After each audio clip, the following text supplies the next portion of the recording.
هنبدأ كلامنا بالصلاة على النبي. كلامنا بيبدأ بالملك بوسيدون وهو رايح يقابل أخوه الملك زيوس. أيوة، هم عيلة ملوك. أصل أمهم دعت لأمهم وقالت لها روحي يا بنتي ربنا يجيب لك في كل بطن ملك. المهم هي نسيت تدعي لهم بالهداية لأن زيوس دلوقتي مختلف مع أخوه بوسيدون، لأن الواد ابن بوسيدون سرق سلاح صاعقة البرق بتاعت زيوس، وزيوس كان باين عليه إنه زعلان وقال لأخوه لو اتأكدت إن ابنك هو اللص هحجز له مقعد في أعماق الجحيم. وطبعا بوسيدون مش هيسكت على قلة الذوق دي وقال لزيوس أنت لو فكرت تلمس ابني هتبدأ حرب أبدية. وزيوس قال له لو صاعقة البرق ما رجعتش في خلال 14 يوم فأنا مستعد للحرب. وده طفل ما بحبوش واسمه بيرسي وعاش في حمام السباحة، ولما طلع صاحبه كروفر قال له انت كده كملت 7 دقايق تحت الميه. وراحوا للحصه بتاعتهم والمدرسه كتبت سؤال وسالت بيرسي لو يعرف اجابته، وهو فعلا شاف الاجابه ظهرت قدامه على السبوره لكن قال انه مش عارف الاجابه. ولما خلص رجع للبيت وامه قالت له تعالى انا مجهزه لك طبق ملوخيه من اللي قلبك بيحبها. لكن جيف جوز امه قال لها ملوخيه ايه ده بقى شحط اهو وخساره فيه الاكل، مش كفايه سايبه عايش في بيتي.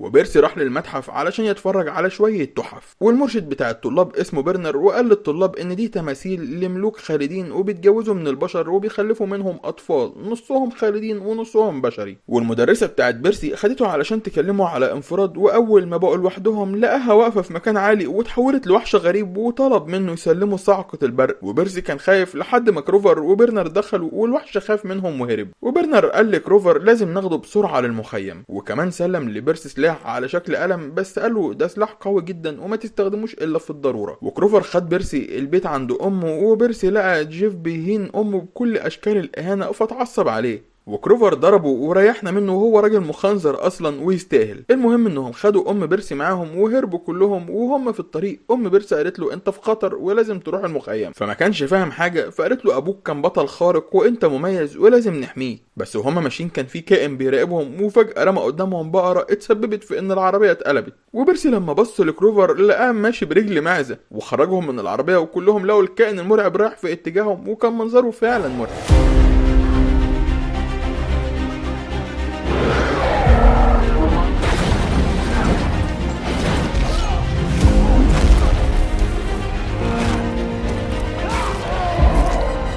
وبيرسي فقد الوعي، ولما فاق عرف انه فقد الوعي بقاله 3 ايام. وكروفر سأله انت فاكر ايه؟ فقال له حلمت بحلم غريب يا جدع. خير اللهم اجعله خير، كان في وحش مرعب بيطاردنا. وانت كنت برجل معزه، وكمان الوحش قتل امي وانا اللي بخاف من الصراصير عرفت اقتله، تصدق دي؟ وفجأة لقى كروفر برجل معزه فاتخض تاني مره، وكروفر اعتذر له على موت امه وقال له انا كان مهمتي حمايتك انت وامك لكن فشلت. وبعد كده وخده وطلع بير المعسكر اللي مليان اطفال وشباب وشابات منهجيني الدم وكلهم بيتعلموا القتال. وبيرسي وهو ماشي عينه لمحت انابيث امز المزاميز من وجهة نظره، بس كمل مشوا مع كروفر وراحوا يقابلوا برنر اللي طلع نصه بشري ونصه حصان، وكمان يبقى قائد الجماعة دول واللي اسمهم السنتوري. وكروفر خد بيرسي عند مكان وقال له ابوك الملك بوسيدون بنى المكان ده علشانك وكان سايب له فيه الرمح الثلاثي لانه بيحكم البحر. وكروفر قال لبيرسي ان امه اتجوزت من الخنزير المخنزر ده وضحت بنفسها علشان تحميه، وكمان ضحت بحاجات كتير في سبيل حمايتك واخرهم روحها. ودلوقتي عالم ابوك بالكامل بيعتقدوا ان انت اللي سرقت صاعقة البرق، وبكده حياتك بقت في خطر لان لو الصاعقة ما رجعتش لزيوس في حرب قوية هتقوم بين الملوك وممكن تدمر العالم. وعشان نمنع الحرب دي هاخدك لزيوس علشان تقنعه ان انت بريء وفي حد هو اللي مرتب كل ده علشان الحرب تقوم مش اكتر. بس قبل ما نعمل كده لازم ندربك الاول. وخده وسلمه للوك قائد المعسكر، وانا شكلها كده اعجبت بيه هي كمان وبقت مركزة معاه وما بتشيلش عينها من عليه. بس هو انضم للفريق الازرق اللي هو ضدها يعني، والمعركة بينهم بدأت واللي هياخد علم الفريق التاني هو اللي هينتصر. والموضوع كان فيه غباء بيحصل لدرجة ان اعتقدت انهم داخلين في معركة حقيقية. وبيرسي وهو بيهرب لقى نفسه بقى قدام العلم الاحمر وكان هياخده، لكن انابيث نزلت في وشه وقالت له تعالى ارقصك ده انت سعر حمك، وبدأت تضرب فيه يمين وشمال وشرحته من فوق لتحت وما سابتش فيه جزء الا ما شرحته له. عادي يا جماعة، مش بيقولك من الحب ما قتل. المهم بيرسي سمع صوت بيقول له يقرب من المية لانها هتديله قوة، واول ما لمس البحر جروحه بدأت تلتئم ورجع تاني عادي ولا كأن حصل له حاجة. وكل اللي في المعسكر اتصدموا لانه بقى قوي ودخل عليهم واحد ورا التاني فجابهم الارض في ثواني. وكمان انابيث الشقية عرف يعلقها على النملية وقال لها اركني في جنب يا ولية، وبكده هو هكر الحياة وبقى في مصير المعسكر. ومن اول يوم البنات بقت بتحبه بجنون. وانابيث راحت له وقالت له لعلمك اهالينا بيكرهوا بعض وانا مش عارفة ان كنت بحبك ولا بكرهك، بس هنعرف كده بعدين. وفجأة في وحش وحش عملاق ومرعب ظهر وطلب بيرسي بالاسم، ولما بيرسي ما ردش عليه بدأ يهاجم المعسكر وقال له لو رجعت لي الصعقة هرجع لك امك لانها محبوسة عندي، وسابه ومشي. وبالليل بيرسي حاول يهرب من المعسكر علشان ينقذ امه باي طريقة، لكن كروفر شافه ومشي معاه، وكمان لقى انابيس مستنيه عند البوابة وقالت له انا جاي معاك يا زميلي. وكلهم راحوا للوك لانه هو الوحيد اللي يعرف طريقة الدخول للعالم السفلي، ولوك اداهم حذاء طائر بيقول انه سرقه من بيت ابوه، وكمان اداهم خريطة للدخول للعالم السفلي وقال لهم الدخول سهل، المشكلة بقى في الخروج ومش هتعرفوا تخرجوا الا لو معاكوا اللقالق وهتلاقوا 3 منهم في امريكا. واداهم خريطة وقال لهم الخريطة دي هتحدد لكم مكانهم، وقبل ما يمشي سلمهم الدرع بتاعه وقال لهم ان هو الاحب على قلبه. وبيرسي واصحابه راحوا المكان اول لؤلؤة على الخريطة وقرروا انهم يتفرقوا علشان يبحثوا. وانابيس شافت واحدة وخايفة وبتحاول تهرب وطلبت منها تساعدها.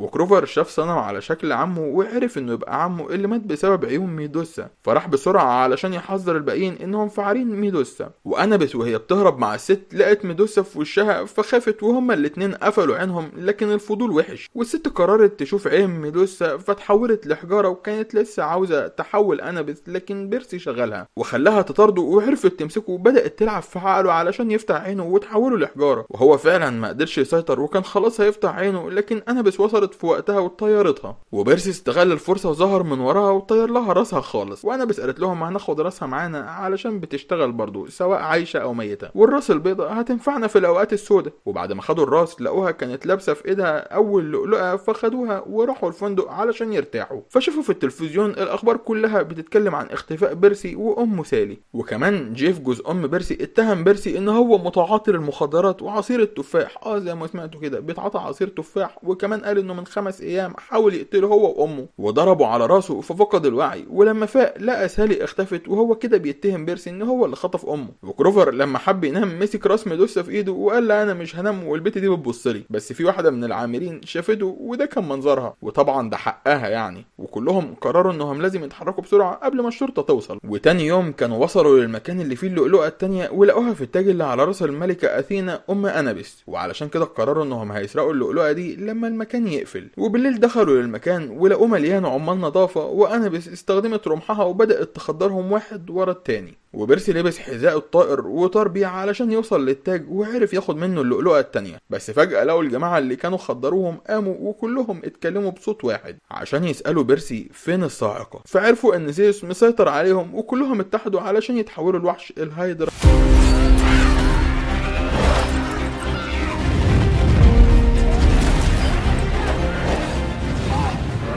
وبيرسي بعد ما قتل الهيدرا فرح، لكن انابيس قالت له الله يخرب بيتك، انت ما تعرفش انك لو قطعت لها راس بينمو مكانها راسين.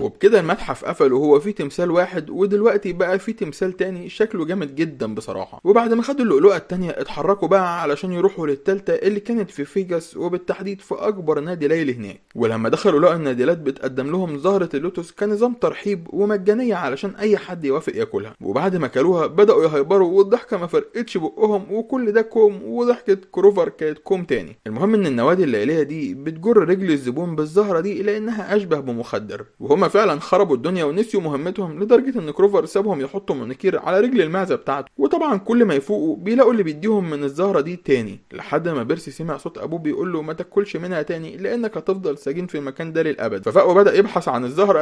انا شكلي كلت زهرة ولا انا كمان اقصد بدا يبحث عن اللؤلؤة، بس قابل واحد في المكان ومفكر نفسه في سنة 1971، وده معناه انه محبوس في المكان ده من وقت ما دخلوا بسبب الزهرة. وبيرسي لقى كل اللي في المكان مصممين يدوه من الزهرة دي، فهرب منهم وراح لاصحابه وفوقهم، وكلهم حاولوا يهربوا من الامن اللي بيطاردهم لان زيوس مسيطر عليهم. وبيرسي وهو بيهرب لقى اللؤلؤة التالتة فخدها، وكمان سرقوا افضل عربية في المكان وخلعوا. ولما خرجوا عرفوا انهم كانوا محبوسين في النادي ده بقالهم كده 5 ايام، وبكره هيكون اخر يوم على بداية حرب الملوك. فراحوا بسرعة لبوابة العالم السفلي اللي موجودة في الخريطة، ولما دخلوا اتقفلت وراهم. والمكان بصراحة كان شكله مرعب، وقابلوا واحد قال لهم الاحياء مش مسموح ليهم بالتواجد هنا، روحوا موتوا وارجعوا ورجعوا، فقرروا انهم يرشوه بشويه عملات ذهبيه، فوافق انه يوصلهم بالمركب بتاعته اللي بداوا يعوموا بيها في الهواء. والمكان شكله غريب وفيه رهبه وكان مليان حاجات بتطير، فسالوا اللي معاهم ايه الحاجات دي، فقال لهم احلام بشريه وانتهت، ووصلهم للمكان اللي هم عاوزينه. اول ما دخلوا لقوا وحشين عملاقين محاصرينهم وكان شكلهم فوق المرعب بشويه، وبرسيفني انقذتهم منهم وخدتهم عند الملك هايديس، وده يبقى عم بيرسي. ولما شافوه استحقروه وقالوا له انت طلعت تافه جدا، فقال لهم تحبوا اظهر لكم بالشكل ده؟ فطبعا خافوا جدا، فرجع لهم انسان تافه تاني وقال لبيرسي انا عاوز الصاعقه علشان اكون اقوى ملك وكمان اقوى من اخواتي زيوس وبوسايدن، وفي المقابل هسلمك امك. وبيرسي قال له بصراحه انا معيش ولا برق ولا رعد،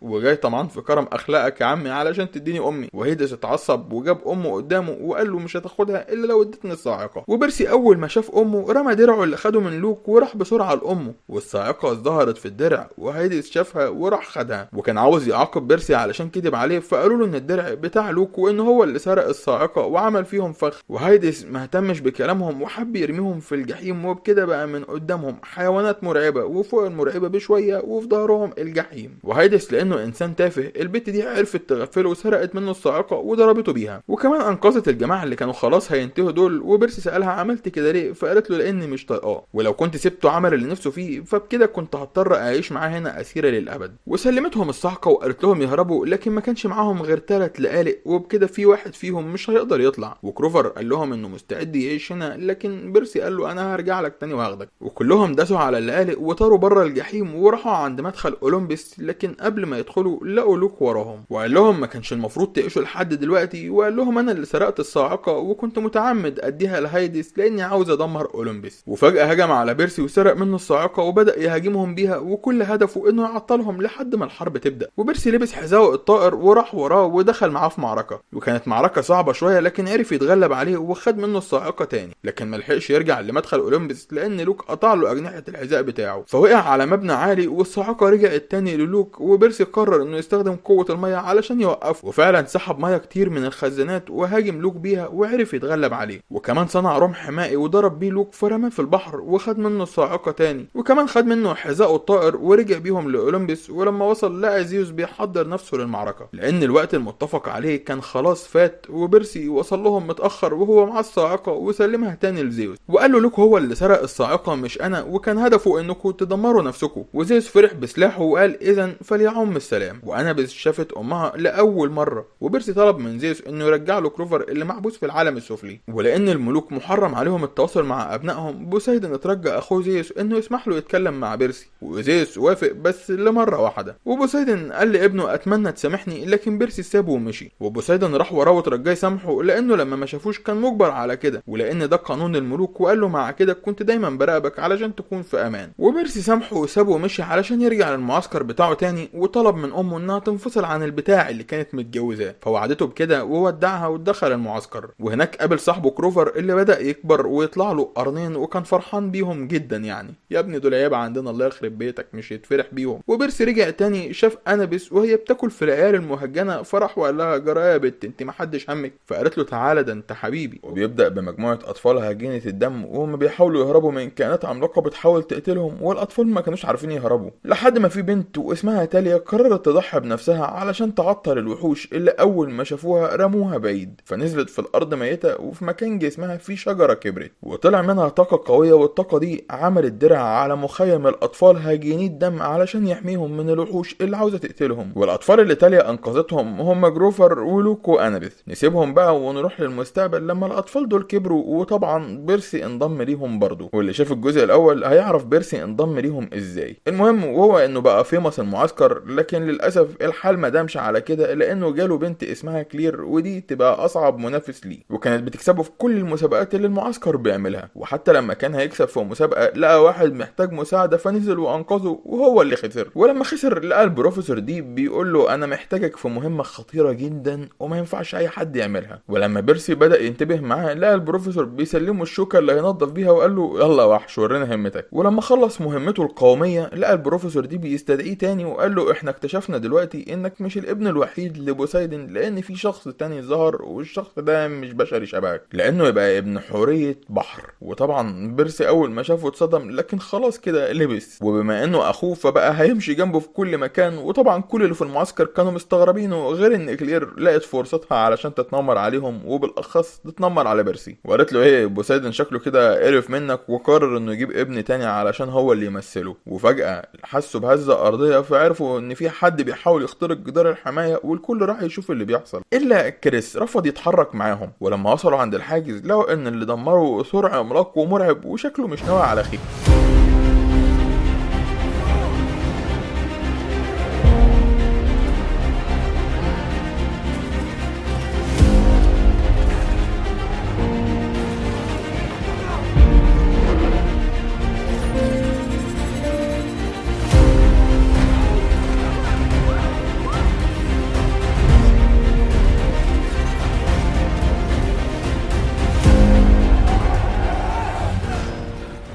وزي ما شفتوا في النهاية بيرسي عرف يدمره واتأذى من الانفجار. وفجأة لقى لوك ظهر في وشه وقال له انت عارف انا تعبت قد ايه علشان الاقي الطور ده؟ وقالوا لما تحب تغرق شخص بعد كده ابقى اتأكد انه ما بيعرفش يعوم. والتاني مرة هقولها لكم نصيحة اللي ما شافش الجزء الاول يروح يشوفه علشان يعرف يربط الاحداث ببعضهم. المهم ان لوك كمل كلامه وقال له انت شكلك كده ما تعرفش حاجة عن النبوءة، وده لان الاساتذة بتوعك بيخبوها عليك. وطلع الجهاز من جيبه واستخدمه فاختفى من المكان. والاستاذ دي راح يشوف شجرة الحماية حصل لها ايه، فلقاها اتسممت والدرع اللي بيحميهم بقى شبه متهالك. وبيرسي راح لهم وقال لهم ان لوك هو اللي عمل كل ده وهدفه الوحيد هو موتنا كلنا. وبيرسي يتكلم البروفيسور دي على انفراد وقال له ايه هي النبوءة اللي لوك كلمني عنها وكمان اسم مذكور فيها. والبروفيسور دي قال له كنت بتمنى اعفيك من العبء ده لفترة اطول، لكن ادخل البيت ده وانت هتعرف كل حاجة، ولما ترجع هنتكلم اكتر، ده لو فضلت لسه بكامل قواك العقلية. وبيرسي لما دخل البيت كان شكله قديم وغريب ومرعب،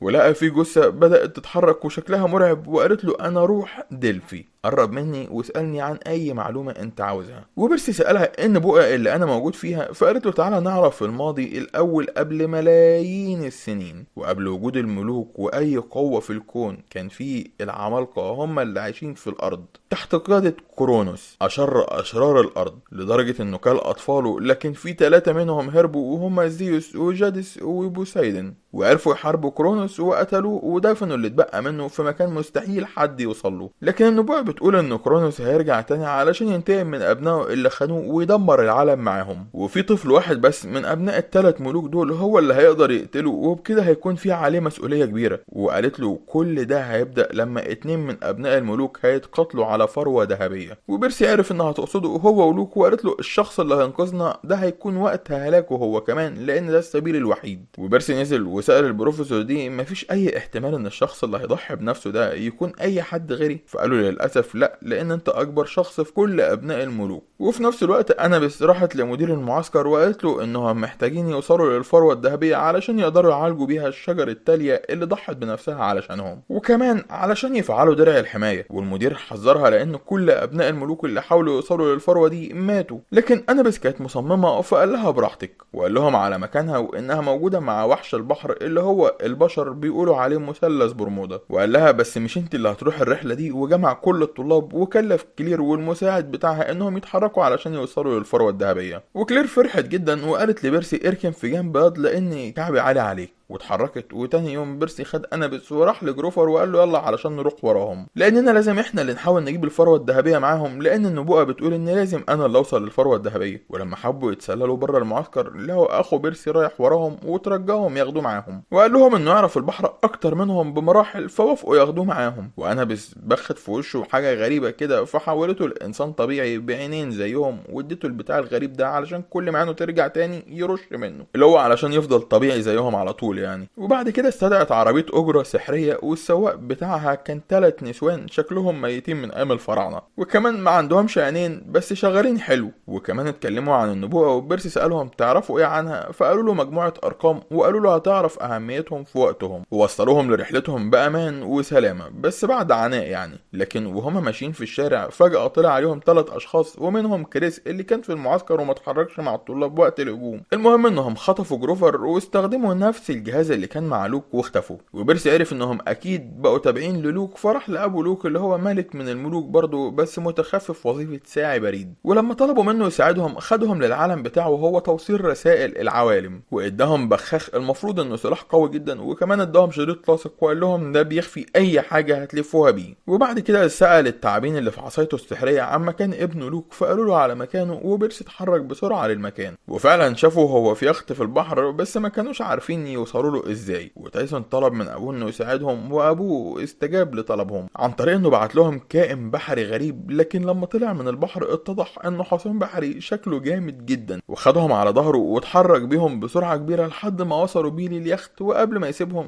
تايسون اداله اكل فكل ولعب قدامهم. ولما دخلوا اليخت لقوه مليان بكائنات غريبة ومرعبة، ولما هربوا من اول واحد لقوا التاني في وشهم، ولما حبوا يهربوا لقوا كريس واصحابه في وشهم، وبكده بقوا متحاصرين. وسلموهم للوك اللي خدهم عند الصندوق اللي كرونوس مدفون فيه، وقال لهم انه عاوز الثروة الذهبية علشان يرجعوا للحياة بيها، وكل هدفه من كده انه يدمر عالم الملوك للابد، وكل ده لانه بيكره ابوه مش اكتر. وانا بس قالت له تاليا ضحت بحياتها واحنا اطفال علشان تنقذنا، وده ردك لجميلها؟ فما ردش عليها وامر بحبسهم. والغريب انهم ماشيين في البحر، وبيرسي واخوه المفروض ان ده البحر يعني مصدر قوتهم، لكن شكلهم نسيوا واتحبسوا عادي خالص. وبعد ما بيرسي قعد يفكر شويه يخرج ازاي، افتكر انه بيقدر يتحكم في البحر، فبدا يستخدم قدرته وعمل موج قوي جدا بدا يضرب اليخت، وكان بيلعب بيه لعب علشان يحرك الشنطه دي ويوصل لها. وفعلا عرف يوصل لها وخد منها اول سلاح اللي هو ابو لوك كان مديهولهم، وهو مسدس الورق، ولزق بيه الباب. ففجاه الباب اختفى واتبخر، وكده يعني طبيعي قدروا يخرجوا، وكانوا بيتسحبوا من جنب كائن مرعب بس نايم ومسالم. ولما خرجوا لقوا كريس قدامهم، وبيرسي دخل معاهم في معركه بسيطه ورماه في البحر. وباقي العصابه اتجمعت وكلهم حاولوا يضربوا بيرسي، لكن عرف يتفادى ضرباتهم ويعطلهم لحد ما اصحابه يجهزوا قارب النجاه. لكن المحرك وقع منهم، وانابيس استخدمت تاني حاجه من ابو لوك، وكانت عباره عن عبوه رياح قويه وحركت بيها المركب. وبيرسي هرب هو كمان، بس وهو راكب الامواج ولوك حاول يطارده وطلع فوق الموج وراه، لكن بيرسي عرف يتخلص منه وراح لاصحابه، وكلهم هربوا مع بعض. وتايسون لقى عينه رجعت تاني زي الاول، ولما حاول يرش عليها البخاخ ده لقاه خلص. وانابيس كانت بتكره تايسون بكل جوارحها لانه من نفس القبيله اللي كانت بتطاردهم وهم اطفال، وقتلوا صاحبتها تاليا. وفجاه وهم ماشيين لقوا الجو بقى فيه عواصف والسحاب بقى كتير، وكمان تايسون وقع العبوه اللي كانوا بيتحركوا بيها. وفجاه لقوا نفسهم متحاصرين بجيش من اسماك القرش، فخافوا منهم. لكن لما اكتشفوا انهم مش قروش اتمنوا انهم يكونوا قروش، لان اللي ظهر لهم حاجه اسوأ بكتير، لان هو ده بقى وحش البحر، ودي مجرد سنانه مش اكتر، وعامل دوامه قويه علشان يبلعهم. وبكده احنا عرفنا ايه سر اختفاء الحاجات في مثلث برمودا. اشكروني بقى لاني حلت لكم لغز عجز العالم عن حله.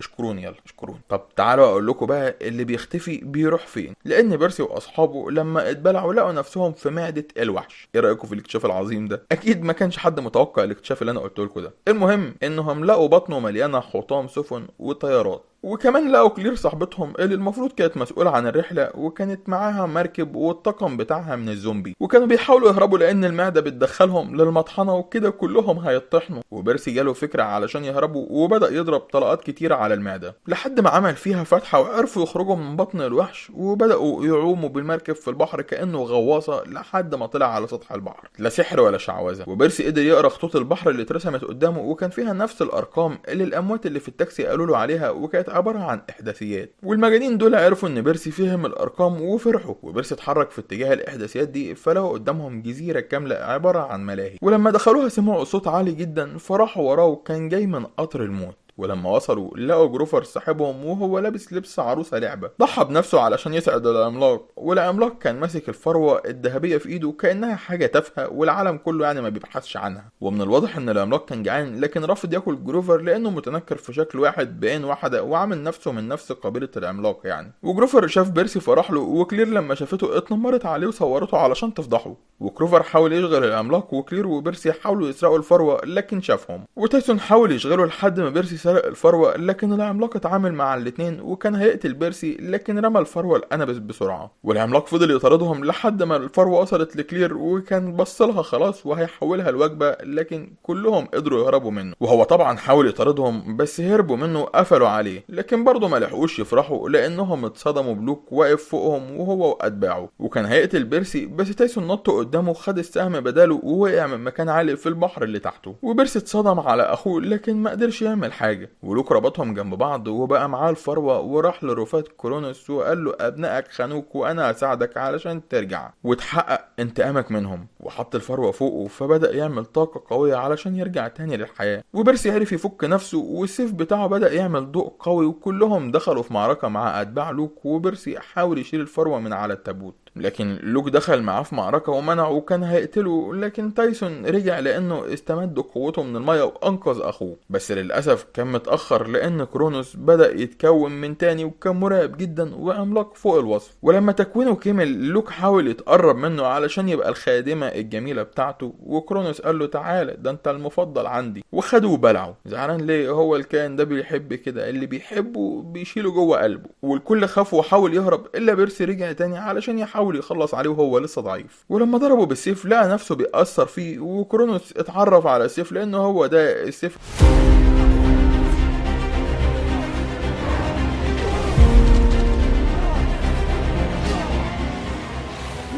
ولما انابيس فرحت ببيرسي وراحت تشاركه فرحتها، الكائن الغتت ده ظهر من ظهرها وطعنها، بس جروفر وكلير عرفوا ينتقموا منه وراحوا بسرعه خلصوا عليه. وانابيس كانت خلاص بتموت من السم فحطوا الفروه عليها علشان ما تموتش، لكن برضه ماتت. والكل كان مصدوم وكمان انا كنت مصدوم، يعني ما كنتش متوقع انها هتموت خالص. بس لما ماتت الفروه بدات تشتغل ورجعتها تاني. وبيرسي ضحك وقال لهم لو حد نفسه يموت يموت النهارده علشان دلوقتي الفروه معانا. وبعد كده سلم الفروه لكلير وسبق هي اللي تروح بيها للمعسكر وحطتها على شجرة تالية اللي بدأت ترجع تاني للحياة. والسم اللي فيها بيروح وأوراقها بدأت ترجع لها، والدرع اتفعل من جديد. وكل اللي في المعسكر فضلوا يحيوا كلير لأنها هي اللي المفروض أنقذته. بيرسي بدأ يتقبل أخوه بقى فرحان إنه عنده أخ بغض النظر عن شكله. وجروفر راح لبيرسي بسرعة وقال له في حاجة غريبة لازم تشوفها. ولما راح معاه عند الشجرة لقى تالية اللي الشجرة اتكونت منها رجعت هي كمان تاني للحياة، وكانت كبيرة كأنها عايشة معاهم. وبكده كل الترتيبات اتغيرت لان دي بقت اكبر ابن من ابناء الملوك،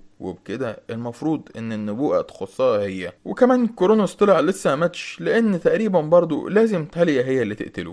واتمنى تكون المشاهدة عجبت حضراتكم، واتمنى تدعمونا بالاشتراك في القناة واللايك الجميل وتفعلوا زر الجرس، وشكرا على وقتكم.